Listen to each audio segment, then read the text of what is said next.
আমরা এখন মৃত কাঠবিড়ালের জন্য কবর খুঁড়তেছি। আমাদের কবর খুঁজা কমপ্লিট হয়ে গেছে, এখন এটাকে মাটি দিতে হবে। এই যে ভাই, মরার পরেও দেখো ভাই কাঠবিড়ালটা আইটা ধরছে, এটা ছাড়ে না, কবরে যাইতে যাচ্ছে না। এই যে হচ্ছে আমাদের কাঠবিড়ালটা, তো এটাকে মাটি দিব এখন। এই যে দেখো ভাই কত সুন্দর দেখতে, ইসরে। এই যে প্রথমে এটাকে দিয়ে দিলাম এক সাইড, এইভাবে দিই।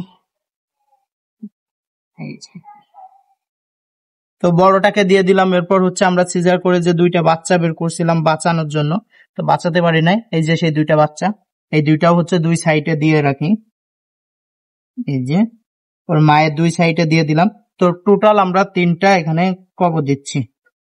আমরা কবরের ভিতরটা একটু দেখাই আপনাদের। এই তিনটা প্রাণীকে কিভাবে মাটি দিচ্ছি একটু দেখাই, একদম মানুষের কবরের মতো, ঠিক আছে? এই যে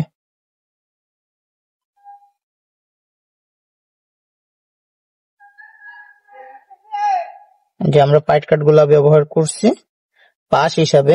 মানুষের তো বাঁশ দেয়, কিন্তু এখন তো এদের আর বাঁশ দেওয়া যাবে না, জন্য এদের পাইট কাঠি দিচ্ছি।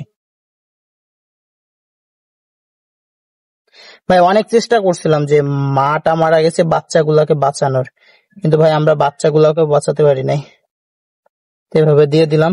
এখন আমরা সবাই মিলে মাটি দিয়ে দিব, যে এক মুঠ করে মাটি দিব। এখন আমরা এই যে আস্তে আস্তে মাটি দিয়ে দিব, এটাকে মাটি দিয়ে কবর দিয়ে দিচ্ছি। বিসমিল্লাহ। খুব খারাপ লাগতেছে, যদি বাঁচাতে পারতাম ভাই, হয় মাটারে না হয় বাচ্চাগুলোকে, তাহলে ভাই অনেক ভালো লাগতো।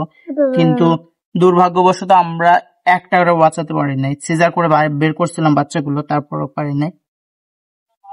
এটা মাটি দেওয়ার কারণ হচ্ছে কি, ছোট ছোট বাচ্চা তো এখনো, মানে আজকে যেটা বের করলাম এগুলো বিড়াল বা এই যে শেল কুকুর টুকুর আছে এগুলা খেয়ে ফেলতে পারে। এই জন্য এটাকে আমরা কবর দিয়ে দিলাম, যাতে করে কোনো ক্ষয়ক্ষতি না হয়। আমরা কিছু ঘাস দিয়ে দিব এর উপরে, যাতে করে বুঝতে না পারে অন্য যে প্রাণীগুলো আছে যারা মাংস খায়, এরা যাতে বুঝতে না পারে যে এখানে কিছু আছে। এই যে দিয়ে রাখলাম। তো যারা আমাদের ভিডিওটা দেখছো অবশ্যই লাইক কমেন্ট শেয়ার করবে এবং চ্যানেলটা সাবস্ক্রাইব করে রাখবা।